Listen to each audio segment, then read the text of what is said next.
রাম মন্দির প্রতিষ্ঠা হওয়ার পর প্রথম রামনবমী, আপনাদের অনুভূতিটা কেমন? আমাদের অনুভূতি ব্যাপক হয়েছে। রাম মন্দির প্রতিষ্ঠা হওয়ার পর আমাদের যে আজকে রামনবমী উৎসবটি, তার একটা ব্যাপক উত্তেজনা ছিল। সেই উত্তেজনার আমরা আজকে প্রাপ্তি পেয়েছি এবং অতি আনন্দে উৎসাহে আমাদের আশেপাশে যারা লোকাল লোক তারা ব্যাপকভাবে এখানে অংশগ্রহণ করেছে।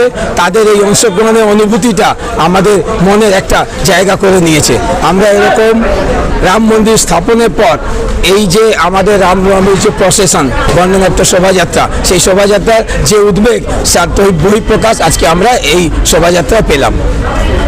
পুলিশ প্রশাসন থেকে আপনাদের কতটা সহযোগিতা করেছে? পুলিশ প্রশাসন থেকে আমরা সমস্ত রকমভাবে সহযোগিতা পেয়েছি এবং আমরা মনে করি যে কোনো প্রতিষ্ঠানেই পুলিশের সমস্ত পুলিশটাই পলিটিক্যালি মোবিলাইজড নয়, মানে ম্যাক্সিমাম পুলিশই সহযোগিতার হাত বাড়িয়ে দেয় এবং তার পাশাপাশি আমরাও পুলিশের সঙ্গে সহযোগিতার হাত বাড়িয়ে দিই। আমরা কখনোই কোনোভাবে কোনো কন্ট্রাডিক্টরি কোনো পজিশনে আমরা যাই না। আমরা চাই সুন্দরভাবে সুষ্ঠুভাবে আমাদের যে প্রোগ্রাম সেটাকে এগিয়ে নিয়ে যেতে, এবং আমাদের সহযোগিতা থাকলে আমরা সবসময় দেখেছি পুলিশও আমাদের সঙ্গে সহযোগিতা করে।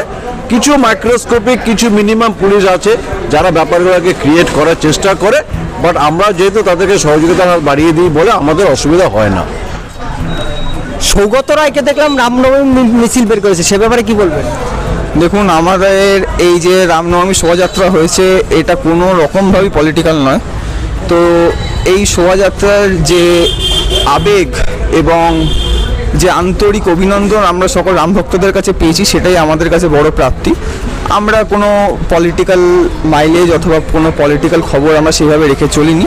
যাই হোক, সৌগত রায় আমাদের লোকসভার ক্যান্ডিডেট, তো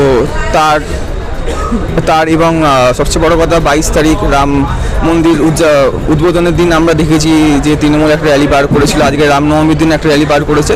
কোনোটাতেই আমাদের কোনো মাথা ব্যথা নেই। আমরা আমাদের শোভাযাত্রার উপরই প্রতিবার ফোকাস করে থাকি। এবার সেই যাত্রার ফল আমরা সকল রাম ভক্তদের কাছ থেকে পেয়েছি।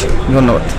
দুদিন আগে নীল পুজো উপলক্ষে ওখানে জেহাদিদের আক্রমণ হয়েছে শিব ভক্তদের উপরে, কি বলবেন? বাংলায় এমন একটা সিচুয়েশন তৈরি হয়েছে যে কিছু মুসলিমেও জেহাদি ভাবনা ব্যক্তিরা তারা আমাদের সমাজকে বিশৃঙ্খল করার চেষ্টা করছে। আমরা তাদেরকে সতর্ক করে দিতে চাই যে আমাদের এই বাংলা এবং আমাদের এই ভারতবর্ষ সৌহার্দ্যের ভারতবর্ষ, এবং এই ভারতবর্ষে এরকম যে ঘটনাগুলো ঘটে তাকে আমরা ধিক্কার জানাই এবং তাদেরকে সতর্কও আমরা করি এই শোভাযাত্রার মাধ্যমে যে হিন্দুরা আর শুয়ে নেই, হিন্দুরা জেগে গেছে। তাই হিন্দুরা নিজের রক্ষা নিজেরা করতে পারে। তাই যারা মুসলিমেয় জেহাদিরা আছেন তাদেরকেও আমরা এই শোভাযাত্রা এবং হিন্দুদের এই কার্যক্রমের মাধ্যমে সতর্ক করতে চাই যে তারা এরকম দুষ্কৃতি কারবার যেন বন্ধ করে দেয়, কারণ আমাদের কোনো ধর্মীয় ব্যাপারের ওপরে কোনো রকম আঘাত আমরা মেনে নেব না। আমরা এটা আগামী দিন তার প্রতিবাদ জানাবো। সরকার যে একদিন ছুটি করেছে রামনবমী উপলক্ষে, সেই উপলক্ষে কি বলবেন? আমরা খুব গর্বিত।